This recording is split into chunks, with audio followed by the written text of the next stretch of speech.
Oi galerinha do YouTube, meu nome é Nina, aqui estou postando meu primeiro vídeo para postar no YouTube. Aqui eu vou fazer uma montagem para você postar onde você quiser, para você ficar fresh. Eu estou arrastando as fotos, eu estou escolhendo um bocado. Aqui não está embaçado, mas aí no vídeo pode ficar um pouco embaçado, porque é normal, ok? Então aqui já terminei. Então você vai aqui, ó, tamanho. Você vem aqui em tamanho, tem largura, aí você bota 900, vai no próximo, bota 900 também. E aí você, ok, aí você vem aqui em salvar, vem aqui em salvar. Você botar qualquer nome aqui, porque depois escuro, depois que está tudo pronto. Agora você vem aqui e bota. Você vem aqui em cortar. Você vem aqui, ó, com a setinha.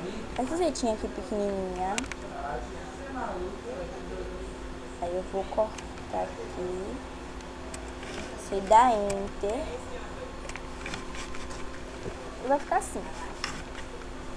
Vai ficar, ó, muito assim. Vem aqui em início. Bota o primeiro quadradinho, esse daqui, ó. Bota, salvar. Tem todos que você quiser, mas eu não gostei. Então você bota como você quiser. Mas eu lhe dou a dica pra você botar assim. Eu vou botar dessa cor.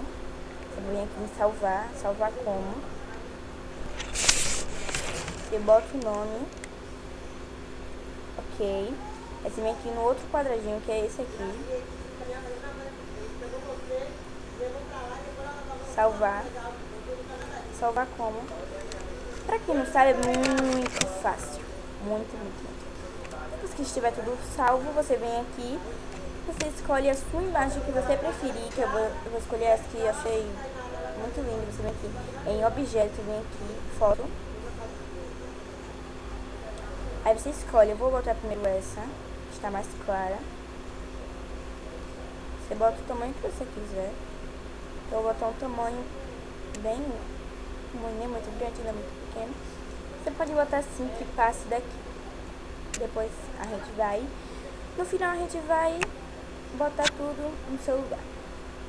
Você vem aqui de novo e botar aquela outra cor, que é essa.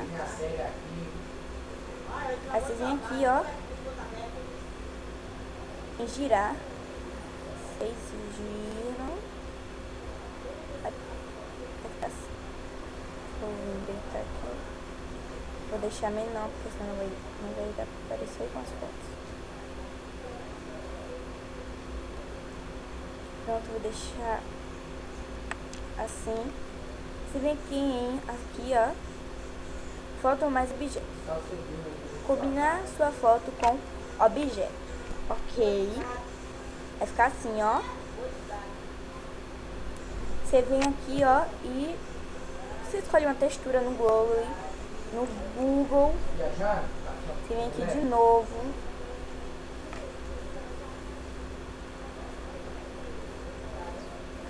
Ok. Você bate o tamanho que você quiser. Eu vou botar esse estrambólico. Você vem aqui, você clica aqui com o botão esquerdo. Aí você bota aqui o tamanho que você quiser. Tem todos os tamanhos, ó. Tem esse. Vou botar o 117. Espera aí que eu vou diminuir só um tiquinho. Quero que essa parte fique aqui. Você vem aqui de novo em... Clica aqui em propriedades. Bota 117. Ok. Você move para onde você quiser. Vou deixar aqui. Você vem aqui de novo e combina a sua foto. Ok. Você vem aqui, ok. E você vai no Google, pega a assinatura de Lua Blanco, mas eu já mesmo vou botar. Aqui já tem, eu boto aqui Lua Blanco. Aí você bota o sinal que você quiser. bota o sinal que você quiser. Entendeu? Eu não vou deixar sem sinal pra ficar mais. Mas aquele... o destaque. Nina, cadê? Você vem aqui e a imagem está pronta. Você precisa salvar. Salvar como? Aí você salva. Pronto, sua imagem está pronta para você postar no Facebook. Tchau, até o próximo vídeo e beijo.